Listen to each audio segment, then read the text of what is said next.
Hey everyone, welcome back to Corporate Decoder, the place where we unravel the mysteries hidden within corporate paperwork. Today, we're diving into Colony Bankcorp's latest filing, and let's just say they're looking to raise some serious capital. If you appreciate getting straight insights from corporate documents, make sure you are subscribed. We also have a Discord community linked in the description below, so come join the conversation there. So what is the big news here? Colony Bankcorp, or CBAN as you might see it on the stock market, has inked a deal with Piper Sandler and Company to sell up to $40 million worth of its stock.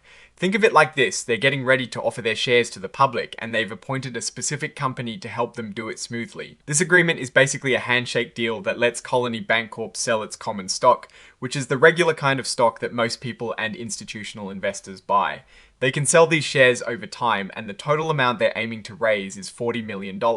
This kind of deal is often called an at-the-market offering, meaning they can sell shares whenever the market conditions seem right and they think they can get a good price. It is a flexible way for companies to raise cash without having to do one giant stock sale all at once. Colony Bankcorp isn't just handing these shares over to anyone though. They've chosen Piper Sandler and Company to act as their placement agent. This means Piper Sandler will be the main go-between, finding buyers for the stock and making sure the sales happen according to the agreement. Colony Bankcorp will pay Piper Sandler a commission for their services, and this commission is capped at 3% of the total sale price.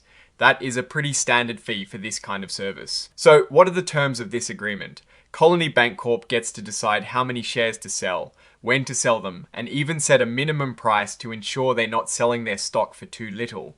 This gives them a lot of control over the process. Piper Sandler, on the other hand, has to try their best to sell the stock, using their usual business practices to make it happen smoothly. Now, like with any big financial deal, there are lots of legal protections in place. The agreement includes standard promises and guarantees from both Colony Bankcorp and its subsidiary, Colony Bank. These are basically assurances that both parties are telling the truth about certain things regarding the company and the offering. If anything were to go wrong, or if there were any misrepresentations, both Colony Bankcorp and Colony Bank will stand together to reassure Piper Sandler. They'll also cover Piper Sandler's expenses related to setting up and running this stock sale.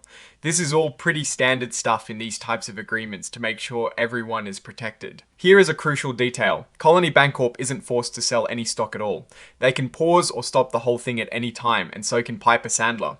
The agreement can also be cancelled by either party with advance notice.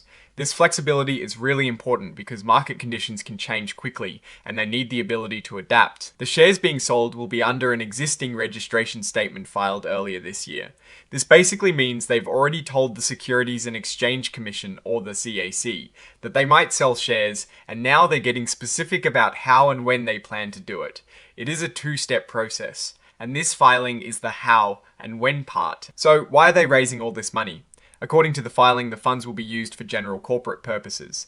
This is a broad category, but it explicitly mentions potentially adding capital to their subsidiary Colony Bank to support its lending and other banking activities. It could also be used to pay off debt, or to fund new projects and acquisitions. For a bank holding company, this kind of flexibility in using funds is key to pursuing growth opportunities and strengthening its operations. Now, for the really juicy part, the actual agreement itself is included as an exhibit. This is where all the nitty-gritty details are laid out. While we're not going to dig into every single comma, the fact that they've filed this agreement as Exhibit 1.1 really highlights its importance.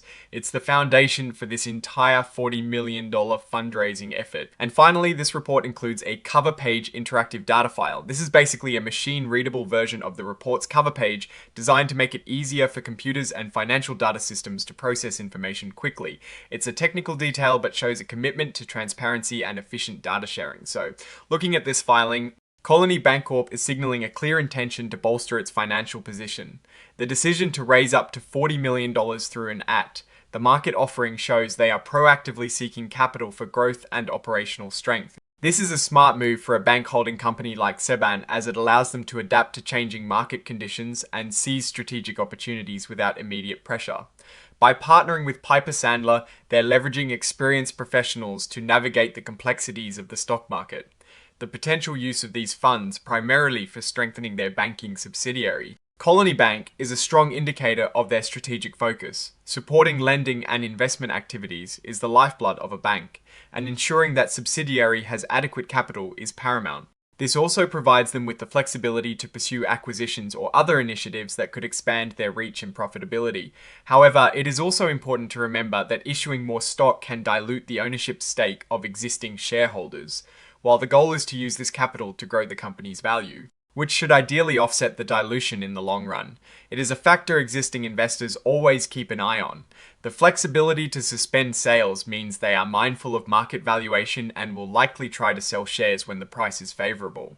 In conclusion, Colony Bankcorp is taking active steps to secure its financial future and position itself for growth. The agreement with Piper Sandler and the planned stock offering suggest a confident outlook and a strategic approach to capital allocation. It will be interesting to watch how effectively they deploy these newly acquired funds to drive further value for their shareholders. Alright, that is our breakdown of Colony Bankcorp's latest filing. What is your take on these numbers and what they signal for the company's future? Drop your thoughts in the comments. If this analysis was valuable, hitting that like button really helps. And subscribe for more deep dives. Don't forget to check out the Discord in the description. Thanks for watching. See you next time.